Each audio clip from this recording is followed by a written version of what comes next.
बिस्मिल्लाहिर्रहमानिर्रहीम। शादी के दिन जो भी सलामियां मिली वो सास ने छीन ली और शादी के अगले ही दिन मेरे नए कपड़े नंदो को दे दिए और मुझे नंदो के पुराने कपड़े दिए। जब मेरी बेवा माँ मुझसे मिलने आई तो रो पड़ी और बोली, बेटी सब्र कर, सब्र का फल बहुत मीठा होता है। मैं खामोश हो गई और उस दिन से बर्दाश्त करने लगी और बर्दाश्त करते 3 साल गुजर गए। नंदो की शादी हो गई।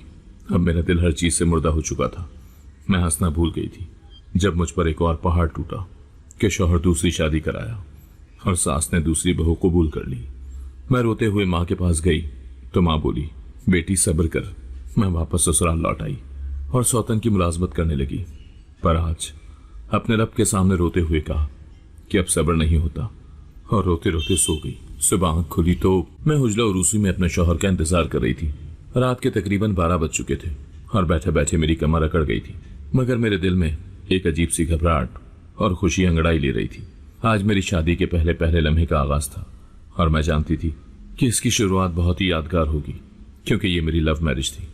मुझे पूरा यकीन था कि जिस तरह शहरी के साथ मेरी मोहब्बत बहुत खूबसूरती के साथ परवान चढ़ी थी, वैसे ही मेरी नई जिंदगी का हर दिन खुशियों भरा होगा। बचपन से शादी का ख्वाब देखने वाली हर लड़की की तरह मैं अपने शौहर के इंतजार में मरी जा रही थी। दिल चाहता था कि वो जल्द से जल्द मेरे पास आ जाए और आज की रात हमारे लिए खास बन जाए। आने वाले की हर आहट की मुंतजिर थी। जब ही दरवाजा जोरदार आवाज के साथ खुला तो मैं एकदम से उछल गई। मेरा दिल जोर जोर से धड़कने लगा और सांसें तेज तेज चलने लगी। मुझे लगा कि वो कमरे में आ गया है तो शर्मो हया से मेरी पलकें लरजने लगी और निगाहें झुक गईं। मैं खुद को संभालती या अपनी धड़कन को, मुझे कुछ समझ ही नहीं आ रही थी। लेकिन जैसे ही कदमों की चाप कमरे के अंदर आकर रुक गई तो मैंने अंदाजा लगा लिया कि आने वाला मेरा शौहर नहीं था, ये मेरी सास की आवाज थी।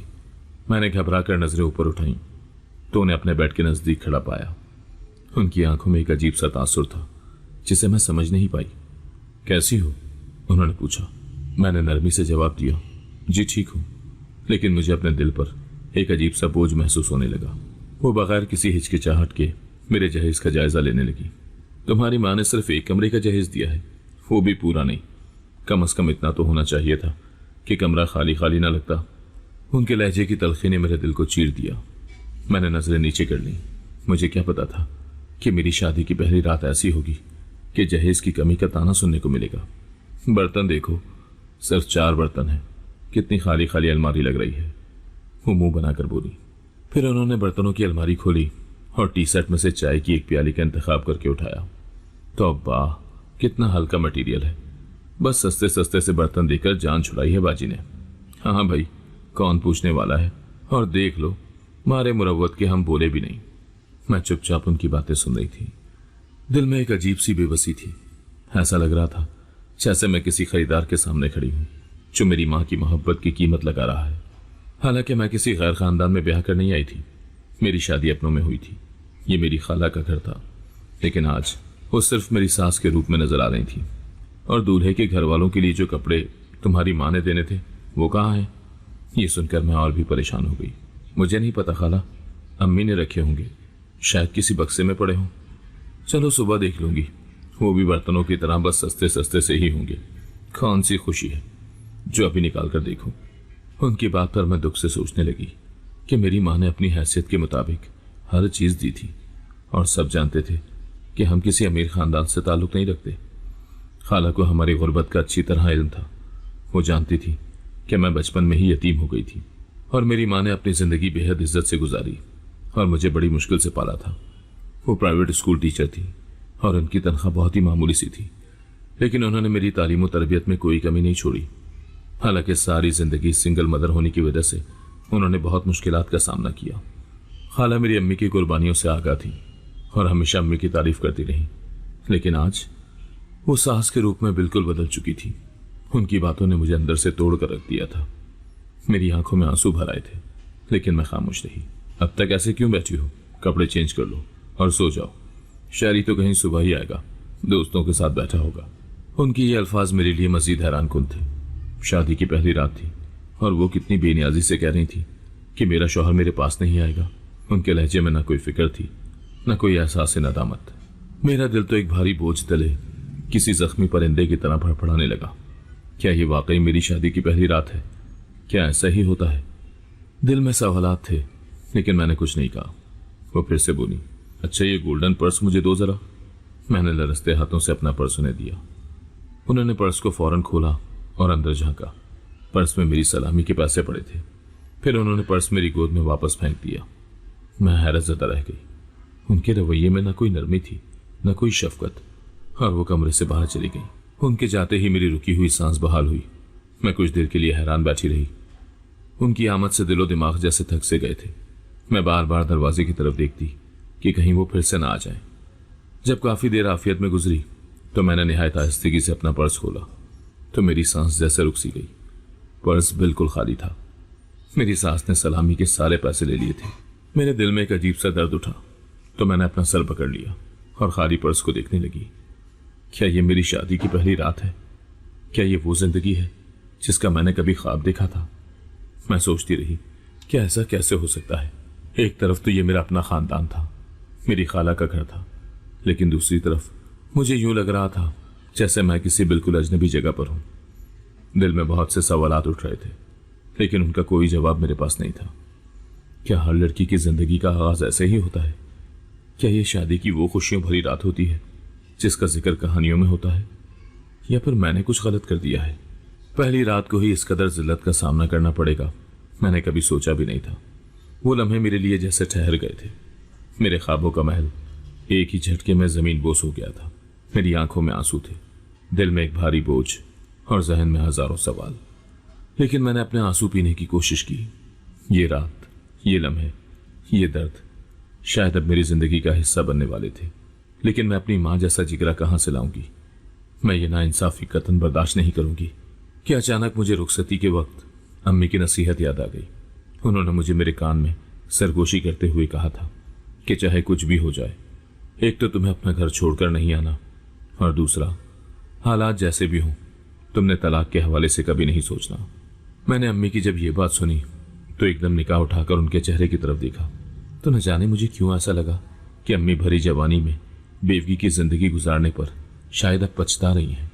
हालांकि इससे पहले मैंने अम्मी के चेहरे पर ऐसे तासुरात कभी नहीं दिखे थे। चूंकि रुखसती का वक्त था तो मैं अम्मी से ज्यादा बात नहीं कर सकी, लेकिन मेरा इरादा था कि शादी के बाद मुझे जब भी मौका मिला मैं अम्मी से ये जरूर पूछूंगी कि क्या उन्हें अपनी जिंदगी में कोई पछतावा हो रहा है। उस कमरे में आने और खाला के जाने के बाद मैंने दिल में एक फैसला ले लिया कि मेरी मां ने सारी जिंदगी मेरे खातिर कुर्बान कर दी। हालांकि अगर वो चाहती तो तलाक के फौरन बाद वो दूसरी शादी कर सकती थी, लेकिन उन्होंने मेरी खातिर अपनी सारी जिंदगी तन्हा गुजार दी। उन्होंने मुझसे कभी कुछ नहीं मांगा, बस सिर्फ इतना ही कहा था कि ये मेरी ख्वाहिश है कि तुम अपना घर बसा लो। तो उनकी बातें जब मुझे याद आई तो मैंने सोच लिया कि मैं खाला के रवैये से बददिल नहीं होंगी। हर मुमकिन कोशिश करूंगी कि अपनी जिंदगी अम्मी को दिए हुए वादों के मुताबिक गुजार सकूं, और एक दिन मैं इस घर में अपनी जगह बना लूंगी। मैंने धीरे से पर्स बंद किया और दिल में अपने आप को मजबूत करने की कोशिश की। मेरी शादी की पहली रात का आगाज बदमजा जरूर था, लेकिन अब क्या हो सकता था। रात तेजी से गुजरती जा रही थी और मैं तो तन्हा अपने कमरे में बैठी हुई थी। मुझे शदीद भूख लग रही थी, लेकिन खाला या घर में किसी और को इतनी तौफीक नहीं हुई कि वो मेरे लिए खाना ही भेज देते। मुझे रह रहकर शहरी पर भी गुस्सा आने लगा। काश वो होता तो मेरे लिए कुछ खाना ही अरेंज कर देता। अब मैं करूं तो करूं क्या? शादी के इन हंगामों में अम्मी के घर भी मैं ढंग से ना खा सकी। अम्मी से होने वाली जुदाई ने मेरा सुख चैन छीन लिया था और मेरी भूख बिल्कुल खत्म हो गई थी। अब जब थोड़ा सा स्ट्रेस खत्म हुआ तो मुझे ठीक ठाक भूख का अंदाजा हुआ, लेकिन अब कहूं किससे? शादी का हैवी ड्रेस अब मुझे तंग करने लगा था, तो मैंने सोचा कि मैं इसे चेंज कर लेती हूँ। लिहाजा मैं उठी और अपना लहंगा तब्दील करके मैंने आम से कपड़े पहन लिए और बिस्तर पर आकर लेट गई। मुझे रोशनी में सोने की आदत नहीं थी, लेकिन एक तो जगह नहीं थी और दूसरा मैं थी भी अकेली। इसीलिए मैंने लाइट ऑन करके सोने की कोशिश की, मगर इतनी थकावट के बावजूद मुझे नींद नहीं आ रही थी। अचानक दरवाजे पर हल्की सी दस्तक हुई। दस्तक का यह अंदाज मैं गुनूदगी में होने के बावजूद पहचान गई थी और फौरन हड़बड़ा कर उठी तो दरवाजा खोलकर शहरी अंदर दाखिल हो रहा था। मुझ पर निगाह पड़ते ही वो मुस्कुराया, लेकिन मैंने फौरन निगाह झुका ली। कैसी हो? वो मेरे करीब ही गिरने वाले अंदाज में लेट गया और शगुफ्ता मिजाज में मुझसे पूछा। उसकी मोहब्बत भरे लहजे को सुनकर मैंने बड़ी कोशिश के बाद अपने आंसू छुपाते हुए जवाब दिया, ठीक हूं। लेकिन वो मेरे जवाब से एकदम चौंक गया और मेरी तरफ देखने लगा, जैसे उसे मेरे रवैये में कुछ गैर मामूली महसूस हुआ हो। वो एकदम हैरत से बोला, क्या हुआ, सब खैरियत है? तो मैंने उसकी तरफ खफगी से देखकर कहा, घड़ी पर नजर डालो, ये वक्त है तुम्हारे आने का। तो वो एकदम हंसते हुए बोला, बस इतनी सी बात थी। मैं समझा पता नहीं क्या हो गया है। यार तुम्हें मेरे दोस्तों का तो पता ही है, मेरी जान ही नहीं छोड़ रहे थे। बड़ी मुश्किल से अपनी जान निकाल कर वहां से आया हूं। लेकिन क्या बात है, तुम इतनी संजीदा क्यों हो? तो मैंने जबरदस्ती हल्की सी मुस्कुराहट अपने लबों पर सजा ली, लेकिन अंदर से मेरा दिल बहुत बोझल था। खाला की बातों का बोझ अब भी मेरे दिल पर ठहरा हुआ था। उनके अल्फाज की तलखी अभी तक मेरे जहन में गूंज रही थी। लेकिन उस वक्त अपनी शादी की पहली रात शायरी की संगत में मैं सब कुछ भुला देना चाहती थी। इसीलिए जब शायरी ने मेरी तरफ मोहब्बत से अपना हाथ बढ़ाया तो मैंने एक लम्हा ज़ाया किए बगैर वो हाथ थाम लिया। तो उसकी मुस्कुराहट गहरी हो गई। तुम्हें पता है मेरी माँ ने कितनी मोहब्बत से ये सारी तैयारियां की थी। वो चाहती थी कि सब कुछ बिल्कुल परफेक्ट हो। हालांकि तुम तो ये बात बहुत अच्छे से जानती हो कि वो हमारी शादी पर राजी नहीं थी, लेकिन सिर्फ मेरी खुशी को देखते हुए वो बिलाखिर मान गई और शादी के हर फंक्शन में उन्होंने बढ़ चढ़कर हिस्सा लिया है। इसीलिए मैं तुमसे बस एक बात की डिमांड ज़रूर करूंगा कि चाहे कुछ भी हो जाए, अम्मी की किसी बात का तुम बुरा मत मनाना। वो दिल की बुरी नहीं है, बस ज़बान की थोड़ी सी कड़वी है। इसीलिए अगर उनकी तरफ से कोई बात हो भी जाए तो इग्नोर कर दिया करो। तुम्हें तो पता है मैं उनका इकलौता बेटा हूँ। उनके कितने अरमान होंगे। जाने क्यों शायरी की बात सुनकर मेरे दिल के अंदर एक चुभन सी पैदा हुई। वो मुस्तकिल अपनी माँ और उससे जुड़े हुए अरमानों की बातें तो कर रहा था, लेकिन मैं क्या महसूस कर रही हूँ वो इसके बारे में बात ही नहीं करना चाह रहा था। ये सच था कि जब शायरी ने खाला से कहा कि वो मेरा रिश्ता लेकर हमारे घर जाए तो खाला ने इनकार कर दिया था। वो चाहती थी कि शायरी का रिश्ता खानदान से बाहर हो, किसी अच्छे खाते पीते घराने की बहू लाना चाहती थी। लेकिन शायरी ने उन्हें साफ साफ बता दिया कि इस घर में अगर कोई लड़की बहू बनकर आएगी तो वो सिर्फ और सिर्फ नायाब होगी। खाला बहुत खफा हुई, बहुत आग बगोला हुई। उन्होंने शायरी को समझाने की बहुत कोशिश की, लेकिन शायरी टस से मस ना हुआ। लेकिन खाला शायरी को मनाने के लिए कोशिश करती रही, क्योंकि रिश्ते कराने वाली खाला ने जो एक रिश्ता दिखाया था उसमें लड़की बाहर के किसी मुल्क में रहती थी और लड़की के वालिदैन ऐसा लड़का चाहते थे कि जो लड़की के साथ शादी करके उसके साथ ही बाहर सेटल हो जाए।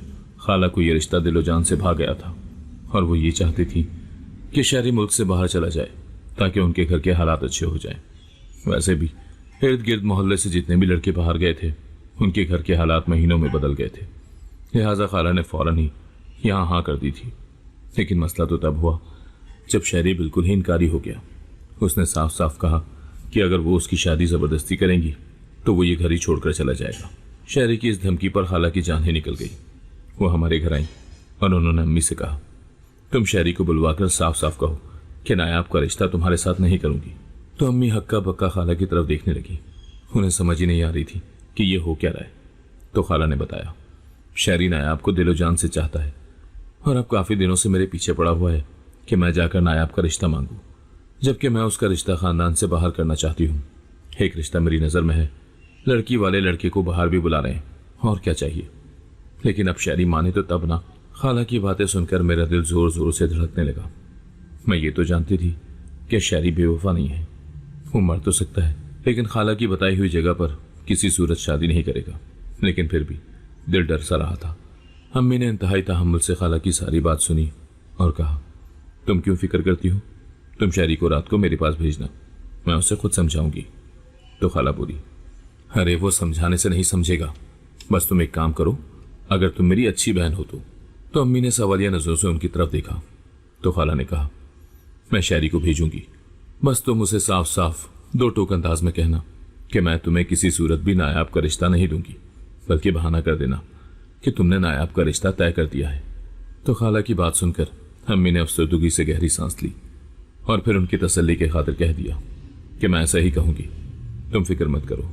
खाला के जाने के बाद अम्मी रोने लगी तो मैं उनके पास आ गई। मुझे हैरानगी थी कि अम्मी क्यों रो रही हैं। तो वो मेरी तरफ देखकर बोली, मैं तो बेफिक्र थी कि तुम्हारा रिश्ता खानदान में ही मौजूद है, शायरी की सूरत में, मगर मेरे मुकद्दर मुझे दुखी देने पर तुले रहते हैं। शुरू से ही शहरी को देखकर मेरे दिल में यही अरमान करवट लेते थे कि तुम्हें बाहर नहीं जाना पड़ेगा, शहरी का रिश्ता मौजूद है। लेकिन यहाँ तो मामला ही और है। मेरी बहन को कुछ भी नजर नहीं आ रहा कि उसकी भांजी ने किस तरह की जिंदगी गुजारी है। बिन बाप के पली बच्ची का एहसास तक नहीं किया। वो शहरी का रिश्ता लेकर मेरे घर आती तो मुझे खुशी होती। उससे मेरे हालात कोई छुपे हुए तो नहीं थे। आखिर बहन भाई अगर एक दूसरे का एहसास नहीं करेंगे तो कौन करेगा। लेकिन सच कहा है किसी ने कि आजकल तो खून ही सफेद हो गए हैं। तो मैं अम्मी के कंधे पर सा रख कर रोने लगी, क्योंकि मैं भी शहरी को दिल ही दिल में पसंद करती थी और उसके बगैर जीने का तस्वुर भी नहीं कर सकती थी।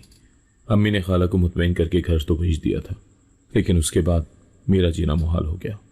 मुझे ऐसा लगता था कि मेरी सांस ही बंद हो जाएगी। अम्मी मेरे चेहरे की बदलती कैफियत और मेरे दिल के गम से आशना थी, इसीलिए फिक्रमंद थी। वो बार बार चुपके चुपके मेरी तरफ देखती तो आह भरकर रह जाती। शाम को जब शहरी आया तो अम्मी ने उसे समझाने की कोशिश की कि वो अपनी माँ की बात मानकर वहां शादी कर ले जहां वो चाहती है। तो शहरी ने बड़ी हैरत से अम्मी की तरफ देखा और कहा, आप मुझे सच सच बताएं, कहीं अम्मी तो यहाँ पर नहीं आई थी आज? क्या उन्होंने कोई आपसे बात की है? तो अम्मी एकदम से खौफजदा हो गई और फिर बात बनाते हुए बोली, तुम्हारी अम्मी को तो काफी अरसा हो गया हमारे घर आई ही नहीं, और ना ही मेरी उनसे इस मौजू पर कभी कोई बात हुई है। लेकिन मुझे पता चला है कि तुम उनके बताए हुए रिश्ते से इनकार कर रहे हो और वो बेहद परेशान है। तो मैं तुम्हें ये बात वाज़ेह बताना चाहती हूँ कि मैं नायाब का रिश्ता बाहर करूंगी। मैं ऐसे खानदान में बहना ही नहीं चाहती। तो वो हैरत और परेशानी की मिली जुली कैफियत के साथ अम्मी को देखने लगा और फिर एकदम से बोला, मैं आपके बारे में तो कुछ नहीं कह सकता, लेकिन मुझे बस ये जानना है कि क्या ये फैसला नायाब का भी है। तो अम्मी उसकी बात पर इंतहाई परेशान हो गई और बोली, नायाब का क्या हक है कि वो मेरे मामलात में बोले? मैं जहां कहूंगी वो वहीं शादी करेगी। तो शहरी बहुत खफा हुआ और खाला से बोला, हमारी माँ को न जाने क्या हो गया है। हम बच्चे एक साथ जिंदगी गुजारना चाहते हैं। हमारे बड़ों को हमारे इस फैसले का एहतराम करना चाहिए था, लेकिन कितने अफसोस की बात है कि हमारे बड़े हमारे रास्ते की रुकावट बन रहे हैं। तो अम्मी की मुंह से एकदम फिसल गया कि मैं बिल्कुल भी रुकावट नहीं बन रही। तो शहरी एकदम से चौंक कर अम्मी की तरफ देखने लगा और फिर बोला, मैं जानता हूँ खाला कि मैं आपको बुरा नहीं लगता, लेकिन आप अम्मी की बातों में क्यों आ रही हैं? तो उसकी बातों पर अम्मी जज्बस हो गई। उन्हें कुछ समझ ही नहीं आ रही थी कि वो क्या बात करें, लेकिन वो ये बात भी बहुत अच्छे से जान गई थी कि अगर उन्होंने जरा सा भी रवैया नरम रखा तो शहरी हाथ से निकल जाएगा। लिहाजा उन्होंने शहरी को दो टोक कह दिया कि तुम न जाने कैसी बात कर रहे हो, लेकिन मैंने तो ये फैसला हमेशा से कर रखा था कि नायाब की शादी खानदान से बाहर करूंगी। तो वो एकदम अम्मी की बात पे झुंझला कर बोला, ठीक है, आप जरूर नायाब की शादी खानदान से बाहर करें, लेकिन पहले नायाब से तो पूछ लें। तो अम्मी ने गुस्से से शहरी की तरफ देखते हुए कहा, मेरी बेटी है, मैं जानूं और वो जाने। तुम कौन होते हो मुझे मशवरा देने वाले? तो शहरी एकदम से उठकर खड़ा हो गया और बोला, आप मुझे इजाजत दें, मैं नायाब से खुद बात करना चाहता हूँ। अगर वो भी यही चाहती है तो फिर मैं अम्मी की बात मान लूंगा। मैं उस वक्त कमरे से बाहर ही खड़ी थी और अम्मी और शहरी की तमाम बातें सुन चुकी थी। मेरा दिल जोर जोर से धड़क रहा था, क्योंकि मैं जानती थी कि शहरी मुझसे बात करेगा तो शायद मैं अपने आंसुओं पर कोई जब्त न रख सकूंगी। मैं ये तो जानती थी कि वो मुझसे मोहब्बत करता है, लेकिन मैंने कभी भी अपनी मोहब्बत का इजहार शहरी से नहीं किया था। शायद वो इसी तजब्जुब में था कि न जाने मेरा क्या फैसला होगा। अम्मी से इजाजत मिलने के बाद वो मेरे पास आया।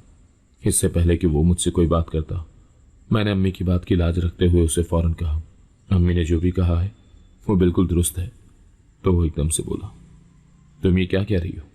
मेरे नज़दीक तुम्हारी बात की अहमियत ज़्यादा है। तो मैंने भी उसे अपना दिल मजबूत करके कह दिया, आखिर तुम अपनी अम्मी की बात क्यों नहीं मान लेते? इसमें हर्ज ही क्या है? तो वो गुस्से से बोला, इसमें हर्ज है, मैं तुम्हारे अलावा किसी और से शादी का तस्वुर भी नहीं कर सकता। और ये बात मैं तुम्हें कई बार बता भी चुका हूं, लेकिन बाहर कैफ, मैं तुम्हें मजबूर नहीं करूंगा। ये तुम्हारी अपनी जिंदगी है और अपना फैसला है। मेरी तो शायद मोहब्बत ही एक तरफा थी, तो इसीलिए मैं तुम्हें क्या कहूं। ये कहकर वो इंतहाई शिकस्ता दिल के साथ हमारे घर से निकल गया और मैं कांटो तो बदन में लहू नहीं वाली मिसाल बनकर सख्ते के आलम में वहीं खड़ी की खड़ी रह गई। मेरा दिमाग बिल्कुल माऊफ हो गया था। उसके जाने के बाद मेरी तबीयत बहुत ज्यादा खराब हो गई। तो अम्मी मुझे हौसला देते हुए बोली, ऐसे घर जाने का क्या फायदा जहां पर आपकी कोई कदर ही ना हो। मैं अपनी बहन को बहुत अच्छे से जानती हूँ, वो अपनी करके ही रहेगी। इसीलिए बेहतर है कि तुम अभी से अपने दिल को मजबूत कर लो। अल्लाह ने चाहा तो तुम्हें भी कोई कदरदान घर मिल ही जाएगा। अम्मी मुझे जितना मजबूत करने की कोशिश कर रही थी, मैं उतनी ही बिखरती जा रही थी। और फिर अचानक पूरे खानदान में एक धमाका सा हुआ।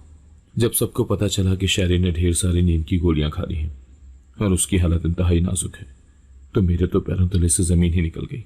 मुझे अपने सामने कुछ भी दिखाई नहीं दे रहा था। गिरते पड़ते रोते धोते मैं और अम्मी हॉस्पिटल भागे तो देखा कि खाला की हालत गैर हो चुकी थी। उन्हें गश पर गश आ रहा था। हमने बड़ी मुश्किल से उन्हें संभाला। 24 घंटे आईसीयू में रहने के बाद शहरी की हालत कदरे बेहतर हुई थी, लेकिन वो अभी भी खतरे से बाहर नहीं था। वो नींद बेहोश था, लेकिन मेरा नाम ले रहा था। तो मुझे डॉक्टर ने आईसीयू में बुलवाया तो खाला से सब्र नहीं हुआ, वो भी मेरे साथ आ गई। और जब उनकी नज़र अपने बेटे पर पड़ी, जो पीली हल्दी रंगत में आंखें बंद किए लेटा था और मुसलसल मेरे नाम की माना जप रहा था, तो खाला ने एकदम से शहरी के पांव को पकड़कर कहा, तुम जल्दी से ठीक हो जाओ, फिर मैं तुम्हारी शादी नायाब से करवा दूंगी। हालांकि मुंह से ये बात निकलने की देर थी कि शहरी ने एकदम से आंखें खोल दी तो खाला ने शुक्र के कलमे पढ़े और फिर उन्होंने अपनी जबान का पास रखते हुए हॉस्पिटल से वापसी के अगले दिन ही मेरी और शहरी की मंगनी करवा दी। ये मंगनी 2 साल चली। अम्मी जब भी शादी की बात करती तो खाला कोई ना कोई घर के मसाइल लेकर बैठ जाती। एक वक्त तो अम्मी को ऐसा ही लग रहा था कि जैसे खाला शादी करना ही नहीं चाहती, बस ऐसे ही देर कर रही हैं। लेकिन जिस दिन शहरी की नौकरी लगी, उस दिन उसने अपनी अम्मा को इंतहाई जिद करके हमारे घर भेजा ताकि शादी की तारीख ली जा सके। और यूं शहरी की जिद की वजह से हमारी शादी मुमकिन हुई। मैं अपने दिल में हालांकि घर के हवाले से कोई बहुत बड़े बड़े ख्वाब लेकर नहीं आई थी। मैं जानती थी कि वो मुझे कोई ख़ास पसंद नहीं करती, लेकिन मुझे ये नहीं पता था कि वो दिल की इतनी मुनाफिक होंगी कि अपने घर लाकर पहले दिन की दुल्हन से ऐसी गुफ्तगू करेंगी। मेरा दिल उनकी बातों पर बोझल तो था ही, लेकिन शहरी को अपने पास देखकर मुझे लगा जैसे मैं बिल्कुल ही हल्की फुल्की हो गई हूँ। शहरी ने मुझे जब मुसलसल गुमसुम देखा तो एकदम से बोला, तुमने ड्रेस क्यों चेंज कर लिया? अभी तो लहंगे में जी भर कर देखा भी नहीं था। वो मखबूल लहजे में बोला तो मैं शर्मा सी गई। वो मेरे करीब आया और मेरे बालों को प्यार से सहलाने लगा। उसका लम्स मोहब्बत भरा था। तुम बहुत थक गई हो, आराम कर लो, कल वलीमा है, उसमें भी काफ़ी भाग दौड़ होगी, कहीं बीमार ना हो जाओ। तो उसकी इतनी केयर पर मैं पिघल सी गई और उसके कंधे पर सर रख लिया।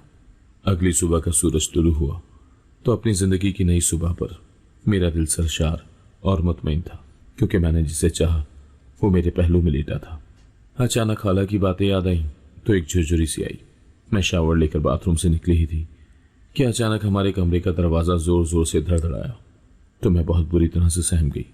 शहरी की तरफ देखा तो वो मस्त सो रहा था। कहीं उसकी नींद में खलल ना हो जाए तो मैं दौड़कर दरवाजे की तरफ गई और जो ही दरवाज़ा खुला तो सामने मेरी नंद खड़ी थी। उसने इंतहाई सपाट चेहरे के साथ मेरी तरफ देखा और फिर अजीब अंदाज में बोली, फौरन नीचे आ जाओ, नाश्ता लगा हुआ है। फिर बार बार हमसे गर्म नहीं होता। और ये कहकर वो मेरे जवाब का इंतज़ार किए बगैर ही चली गई। तो मैं उसके रवैये पर भी दुखी सी हो गई। सोचा था कि खाला का रवैया किसी न किसी तरह बर्दाश्त कर ही लूँगी, लेकिन यहाँ तो आवे का आवा ही बिगड़ा हुआ नजर आ रहा था। तो दिल में एक हुक सी उठी थी कि यहाँ पर मैं किस किस को बर्दाश्त करूँगी। नीचे अकेले खाला को फेस करना मुझे परेशान करने लगा तो मैंने शहरी को उठाया और फिर हम दोनों एक साथ डाइनिंग रूम में आए, जहाँ खाला नाश्ते की मेज़ पर बैठी हुई थी और उनकी निगाहों में वही तहकीर थी जो मैंने रात को महसूस की थी। कमाल है, तुम्हारी अम्मी तो सारी रीत रिवायत भूल कर बैठी हुई हैं। पहले दिन का नाश्ता लड़की वालों के घर से आता है, मगर तुम्हारी अम्मी से इतना ना हुआ कि इस रीत को निभाती। हाँ भाई, अपनों के यहाँ रिश्ता देने का यही मज़ा है कि जब दिल चाहा रीत रिवाज अपना लिए और जब दिल चाहा उन्हें मानने से इनकार कर दिया। मैं जो अभी पराठे की तरफ हाथ बढ़ा ही रही थी, अचानक मेरा हाथ खाला की बात सुनकर रुक गया और मैं शर्मिंदा सी हो गई। तो एकदम शहरी बोल पड़ा, क्या हो गया अम्मी, आपने नाश्ता बनाया या खाला ने? बात तो एक ही है। बात एक नहीं है शहरी, हर बात में तुम मत बोला करो। तुम्हारी तो अजीब सी आदत बनती जा रही है। कुछ रिवाज सदियों से चलते आ रहे हैं, उन्हें छोड़ा तो नहीं जा सकता ना। इससे पहले कि वो कुछ और बोलती, मैंने आहिस्ता से कहा, मैं अम्मी को फ़ोन करके बता देती हूँ। क्यों, तुम्हारी अम्मी कोई छोटी बच्ची हैं कि उन्हें तुम बताओगी? उन्हें खुद ख्याल होना चाहिए। खैर, अब नाश्ता करो। मुझे पता था तुम्हारी अम्मी का, इसीलिए मैंने वक्त से नाश्ता बना दिया था। तो उनकी बात पर मैं जज्बत सी हो गई। मेरा बिल्कुल भी नाश्ता करने को दिल नहीं कर रहा था। खाला ने एक छोटी सी बात पकड़कर मुझे इतनी खरी खरी सुना दी थी कि मैं गले तक भर कर बैठ गई थी। शहरी नाश्ता कर रहा था और साथ साथ मुझसे बातें भी कर रहा था, लेकिन जब उसने देखा कि मैं नाश्ता नहीं कर रही तो उसने एकदम से मेरे सामने पराठा और चाय रखी और फिर जो ही भुनी हुई कलेजी की प्लेट मेरे सामने रखनी चाहिए तो एकदम खाला गुस्से से बोली, ये क्या कर रहे हो शहरी? तुमने तो जन मुरीदी का सिलसिला पहले दिन से ही शुरू कर दिया है। हमारे यहाँ तो बीवी उठकर खावन को खाना नाश्ता देती है और तुम उठकर बीवी को ये सब दे रहे हो। यहाँ तो उल्टी ही गंगा बह रही है। भाई हद है, कम से कम इतना तो ख्याल रखो कि घर में जवान बहनें हैं, वो तुम्हारी ये हरकत देखेंगी तो उन पर क्या असर पड़ेगा। कुछ शर्म, कुछ लिहाज होता है, कुछ आदाब होते हैं खाने के। अगर यही चौंचले तुमने अपनी बीवी के उठाने हैं तो बेहतर होगा कि कमरा बंद करके जो मर्जी करो, कम से कम हमारी आंखों से तो ओझल होगा। तो शहरी एकदम से खज्जल सा हो गया और कुन अखियों से मेरी तरफ देखते हुए बोला, वो अम्मी असल में पहला दिन है ना, और वो कुछ खा भी नहीं रही तो मैंने सोचा कि मैं उसके सामने रख दूं। तौबा है भाई, खाला मुंह बनाकर बोली। मैं चुपचाप बैठी सब देख रही थी, लेकिन मेरे दिलो दिमाग बिल्कुल सुन थे। मैंने खाली चाय का एक कप पिया और फिर जो ही वहां से उठना चाहा तभी खाला बोली, कहाँ जा रही हो ना आप? तो मैंने गड़बड़ाते हुए कहा, जी मैं अपने कमरे में जा रही हूँ। तो वो एकदम तीखे अंदाज में मेरी तरफ देखकर बोली, क्यों? इस वक्त कमरे में जाने की क्या तुक बनती है? नाश्ते के बर्तन पड़े हैं, उठाकर किचन में रखो और थोड़ा सा किचन साफ कर दो। मैं हैरत से खाला की तरफ देख रही थी। मैं पहले दिन की दुल्हन थी, अभी तो मेरी मेहंदी से खुशबू भी नहीं गई और वो मुझे घर के कामों में लगा रही थी। मैंने शहरी की तरफ देखा, लेकिन वो मजे से नाश्ते के साथ इंसाफ कर रहा था, जबकि मेरी नंदे नाश्ता करने के बाद मजे से अपने नील पॉलिश लेकर बैठी हुई थी। मैंने एक गहरी सांस दी और फिर अपने नंदों और सास के झूठे बर्तन उठाकर किचन में रखे। तो शहरी ने मुस्कुराते हुए अपनी माँ की तरफ देखकर कहा, अम्मी कम से कम शादी के 1 हफ्ते तक इससे काम ना करवाएं, उसके बाद इसने ही घर संभालना है। तो खाला एकदम से उसे टपट कर बोली, भाई मुझसे ये चौंचले नहीं होते, अब ये आ गई है तो पहले दिन से ही घर संभाले। बहुत थक गई मैं और मेरी बेटियां, समझे तुम? और फिर खाला ने नापसंदीदगी से मेरी तरफ देखा तो मुझे अंदाजा हो गया था कि उनका रवैया एक दिन की बात नहीं है, बल्कि शायद पूरी जिंदगी उनका ये रवैया भुगतूंगी। खाला जो कभी मेरे लिए हमेशा मोहब्बत और शफकत का जरिया रही थी, अब मेरे सामने एक सख्त सास के रूप में आ चुकी थी। मेरी शादी के अगले दिन ही खाला और मेरी नंदे मेरे कमरे में आई और एकदम से मेरे सूटकेस खोलकर बैठ गई। मैं सोफे पर बैठी उन्हें चुपचाप देखती चली जा रही थी और मुझे ये बात समझ नहीं आ रही थी कि मेरे सूटकेस में ये क्यों हाथ मार रही हैं। मेरे तमाम काम वाले कपड़े जिन्हें अम्मी ने बड़ी मोहब्बत से खरीद कर मेरी बरी में रखा था, वो एक एक करके खाला ने निकाले और अपनी बेटियों के हाथ में देती हुई बोली, जाकर अपनी अलमारी में रख दो। तो मैं एकदम परेशानी से उठकर खड़ी हो गई। नंदो ने मजे से मेरे तमाम कपड़े लिए और फिर वो मेरे मेकअप के सामान की तरफ आई, उसमें से अपनी मनपसंद की मेकअप की प्रोडक्ट्स उठाई और चलती बनी। मैं हक्का बक्का खड़ी देखती ही रह गई, लेकिन उन्हें मना करने की हिम्मत मुझ में ना हो सकी। मेरे सारे सिले सिलाए कपड़े वो ले जा चुकी थी और मैं हैरान थी कि मैं क्या पहनूंगी कि एकदम मेरी नंद आई और उसने अपने इस्तेमाल शुदा कपड़े मेरे बेड पर लाकर रख दिए और मुझे कहा, ये अम्मी ने दिए हैं और आप इनको अपनी अलमारी में रख लें। तो मुझे उसकी बात पर बड़ी हैरानगी हुई। मैंने उससे कहा, ये तो तुम लोगों के कपड़े हैं, मैं क्यों पहनूं? तो वो एकदम तड़प कर बोली, ये जाकर अम्मी से ही पूछो, मुझे जितना उन्होंने कहा है मैं उतना ही बताने के लिए आई हूं। और फौरन कमरे से बाहर निकल गई। ये पुराने इस्तेमाल शुदा कपड़े देखकर मेरी आंखों में आंसू आ गए और मैं रोने लगी। मुझे समझ ही नहीं आ रही थी कि मेरे नए कपड़े जो मेरी बेवा माँ ने अपना पेट काट काट कर मुझे बना कर दिए थे, कि सारी जिंदगी मैंने कभी अच्छे कपड़े नहीं पहने, तो चलो शादी पर इसके कुछ अच्छे जोड़े होने चाहिए। और अब वो तमाम के तमाम अच्छे जोड़े मेरी नंदों के कब्जे में चले गए थे, जिसका मुझे इतना अफसोस हो रहा था कि मेरे आंसू खुश्क होने का नाम ही नहीं ले रहे थे। शहरी घर पर नहीं था, अगर होता भी तो शायद वो अपनी माँ बहनों को ना रोकता। खैर 1 हफ्ते बाद शहरी मुझे हनीमून पर ले गया तो मेरे दिल का मलाल कदर कम हुआ था, लेकिन मैं किसी भी लम्हे मुकम्मल खुशी महसूस नहीं कर पा रही थी। अलबत्ता शहरी ने मुझे बेपनाह प्यार और खुशियाँ दी, जिसके लिए मेरी एक एक सांस शुक्रगुजार थी। वो मुझे खुश रखने की हर मुमकिन कोशिश करता, लेकिन मेरे दिल में खाला का रवैया एक बोझ की तरह बढ़ता जा रहा था। हम खूबसूरत मकामात पर गए, समंदर की लहरों के साथ खेलते रहे, लेकिन मेरा दिल कहीं और था और मैं एक ऐसी जंग लड़ रही थी जिसका शहरी को इल्म भी नहीं था। जब हम वापस घर लौटे तो एक नया दौर शुरू हुआ। खाला की निगाहें हर वक्त मुझ पर थी। वो हर काम में कोई ना कोई खामी निकालती। ये सालन अच्छा नहीं बना, घर की सफाई में कोई ध्यान नहीं, तुम्हारी माँ ने तुम्हें कोई सलीका सिखाया ही नहीं। उनकी बातें मेरे दिल को छलनी कर देती, लेकिन मैं खामोश रहती। मेरे दिल में बस एक ही सवाल था कि क्या हर लड़की को शादी के बाद ये सब झेलना पड़ता है? क्या हर लड़की अपनी शादी की रात से ही इम्तिहान में डाल दी जाती है? शायरी को जब कभी मैं ये सब कुछ बताने की कोशिश करती, वो कहता, माँ का दिल नरम है, बस वो अभी तुम्हें परख रही है, वक्त के साथ सब ठीक हो जाएगा। लेकिन मेरा दिल ये मानने को तैयार नहीं था। हालांकि हर बात, हर तंज मेरे दिल को जख्मी कर रहा था। मैं ये बात बहुत अच्छे से जान गई थी कि शायरी अपनी माँ की बातों पर बिल्कुल भी उफ नहीं करता, बल्कि जो कुछ माँ बहनें कहती हैं वो सारे तस्लीम में खम कर लेता है। और दूसरी मेरी भी आदत नहीं थी कि खाला और अपनी नंदों की जरा जरा शिकायत उसके सामने करूं। लेकिन जब एक दिन मेरी बीवा माँ मुझसे मिलने आई तो मैं रो पड़ी। उस दिन मेरा दिल बहुत बोझल था। शादी के 6 माह गुजर चुके थे और इन 6 माह में पहली बार अम्मी मेरे पास आई थी। लिहाजा उन्हें देखकर मैं अपना जब्त खो बैठी और रोने लगी। और फिर उन्हें आहिस्ता आहिस्ता इन 6 महीनों में खाला के सख्त और तुष्ट रवैये के बारे में बताया तो वो मुझे प्यार से समझाते हुए बोली, नायाब सब्र करो, सब्र का फल बहुत मीठा होता है। तुम्हारे साथ तुम्हारा शौहर तो अच्छा है ना, तो बस ये बात काफ़ी है, बाकी किसी बात को भी दिल पर मत लाओ। तो मैं चुप कर गई कि अम्मी को शायरी के बारे में क्या बता दी कि शादी से पहले उसने मोहब्बत के जितने भी दावे मेरे साथ किए थे वो अब मुझे कहीं पर भी दिखाई नहीं दे रहे थे। वो हर बात में अपनी अम्मी और बहनों की तायद करता, उनको अहमियत देता। वो भी अब काफ़ी बदल चुका था। हालांकि हमारी लव मैरिज थी, लेकिन इसका हाल तो अरेंज मैरिज से भी ज़्यादा बदतर हो गया, और वो भी सिर्फ 6 माह में। अगर शायरी मुझे सपोर्ट करने वाला होता, अपनी माँ और बहनों के कटीले जुमलों पर मेरी ढाल बनने वाला होता, तो शायद मेरी तकलीफ इतनी ना बढ़ती। लेकिन अम्मी मुझे सब्र करने की तलकीन करके जा चुकी थी और मैं जानती थी कि इससे ज़्यादा अम्मी कुछ नहीं कर सकती। न ही वो खाला से शिकायत करेंगी और ना ही वो शायरी को मेरे हवाले से कोई बात बताएंगी। लिहाजा मैंने चुप कर रोज़ा रख लिया और उस दिन से सब बर्दाश्त करने लगी। बर्दाश्त करते करते मेरी शादी के 3 साल हो गए। इस दौरान मेरी नंदों की भी शादी हो गई। इस दौरान जब एक बेटी की माँ बनी तो वो लम्हा मेरी जिंदगी का सबसे खुशगवार लम्हा था।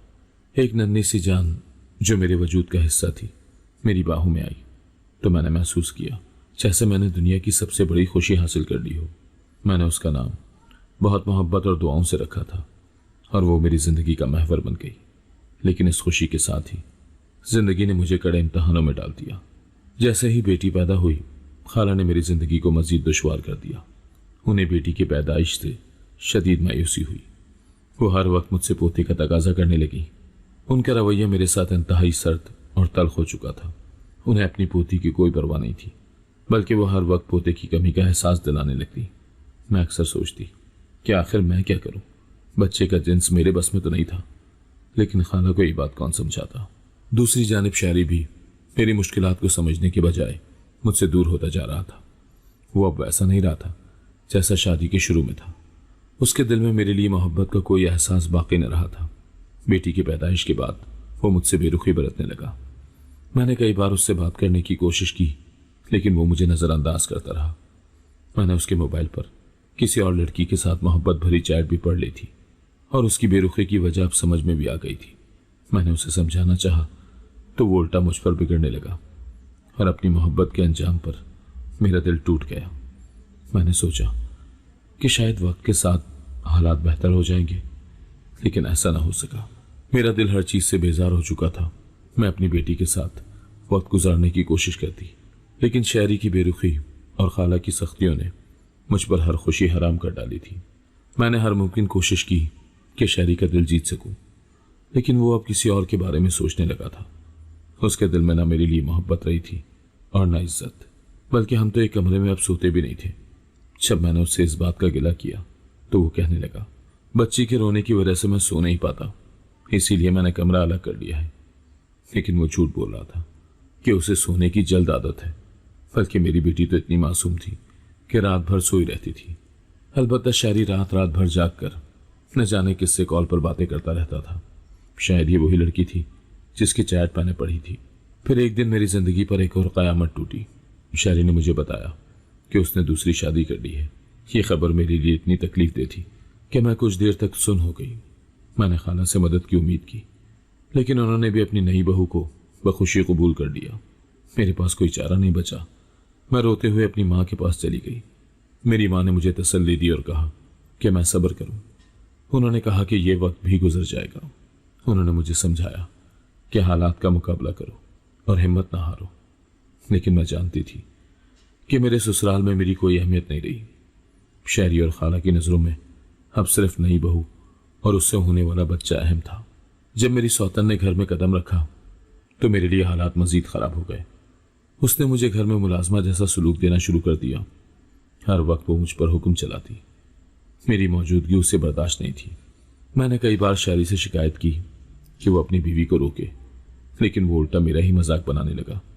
तो एक दिन मैं अपनी सौतन से लड़ पड़ी कि जितना घर ये तुम्हारा है उतना ही मेरा भी है, लिहाजा खुद भी सुकून से रहो और मुझे भी सुकून से रहने दो। लेकिन उसने 2 की 4 लगाकर शहरी को बताया तो शहरी ने मुझे ये कहकर घर से निकाल दिया कि तुमने मुझे दिया ही क्या है, फकत एक बच्ची, जबकि वो मेरे बेटे की माँ बनने वाली है। लिहाजा अब मुझे तुम्हारी कोई ज़रूरत नहीं है। बेहतर है कि तुम हमारी ज़िंदगी से दूर चली जाओ। मेरे पास कोई और रास्ता नहीं बचा था। मैं अपनी बेटी को लेकर अपनी माँ के घर चली गई। मेरी माँ ने मेरे सर पर हाथ रखा और कहा, हम अपने नसीबों से तो नहीं लड़ सकते, लेकिन अपने हालात से ज़रूर लड़ सकते हैं। उनके अल्फाज ने मुझे कुछ हौसला दिया। एक दिन माँ ने मुझे अखबार दिखाई और कहा, सरकारी स्कूल में असातिज़ा की नौकरियों की वैकेंसी आई हुई है। उन्होंने इसरार किया कि मैं इस मौके को ज़ाया न करूं और अपनी बेटी के खातिर अपने पैरों पर खड़े होने की कोशिश करूं। मैंने अपने आंसू पोंछे और अल्लाह से दुआ की कि वो मेरी मदद करे। मैंने नौकरी के लिए दरख्वास्त दी और अल्लाह का शुक्र है कि मुझे वो नौकरी मिल गई। ये नौकरी मेरे लिए एक नई उम्मीद थी। अब मैं अपने पैरों पर खड़ी हो गई थी। मैं अपनी बेटी के अखराजात खुद उठा सकती थी और किसी पर भी इन्हिसार करने की ज़रूरत नहीं रही थी। मैंने खुद को काम में मसरूफ़ कर लिया ताकि मैं माजी की तलखियों को भूल सकूं, लेकिन कभी कभी शहरी की याद आती थी और दिल में एक अजीब सा दर्द उठता था। एक दिन मैंने अल्लाह के सामने रो रो कर दुआ की कि मैं आखिर कब तक सब्र करूं। मेरी बेटी बाप के होते हुए भी यतीमों जैसी ज़िंदगी गुजार रही है। मैं रोते रोते जाए नमाज पर सो गई। जब मेरी आंख खुली तो हैरान रह गई कि शहरी और खाला मेरे दरवाजे पर खड़े थे, मुझे और मेरी बेटी को वापस अपने घर ले जाने के लिए। खाला ने रोते हुए कहा, शायद नायाब पर किए गए जुल्म का ही नतीजा था कि शहरी की दूसरी बीवी से पैदा होने वाला बच्चा दिमागी तौर पर मफलूज था। वो दुनिया जहां का इलाज करवा कर बैठे थे, लेकिन वो बच्चा ठीक ना हो सका। उसकी माँ उसे छोड़कर चली गई थी और अब तलाक मांग रही थी। कुछ अरसे के बाद बच्चे की भी डेथ हो गई। अम्मी ने गहरी सांस छोड़ते हुए मेरी तरफ देखा, जैसे कह रही हूं, देखा, यह तुम्हारे सब्र का नतीजा है कि अब वो तुम्हें वापस लेने आए हैं। मैं वापस नहीं जाना चाहती थी, लेकिन मेरी माँ ने कहा कि जिंदगी बगैर मर्द के बहुत मुश्किल होती है। अपनी बेटी के मुस्तकबिल के लिए वापस जाओ और अपनी जिंदगी संवारो। मैंने अपनी बेटी की खातिर दिल पर पत्थर रखकर वापसी का फैसला किया, लेकिन इस शर्त के साथ कि मैं ये नौकरी नहीं छोड़ूंगी, क्योंकि मैं अपने पैरों पर खड़ा होना चाहती थी और मैं हर उस लड़की को ये पैगाम देना चाहती हूँ जो मेरी ये कहानी सुन रही है कि खुदारा अपनी बेटियों को इतनी तालीम ज़रूर दें कि अगर लव मैरिज करने के बाद भी वो अपनी शादीशुदा ज़िंदगी में किसी मुश्किल में गिरफ्तार हों तो नौकरी करके अपना बोझ खुद उठा सके। अगर आपको आज की कहानी पसंद आई है तो वीडियो को जरूर लाइक कीजिएगा और अपने दोस्तों के साथ भी शेयर कीजिएगा। और हाँ, अगर आपने अभी तक हमारा चैनल सब्सक्राइब नहीं किया तो जरूर सब्सक्राइब करें। मिलते हैं कल एक नई और दिलचस्प कहानी के साथ। अल्लाह हाफिज।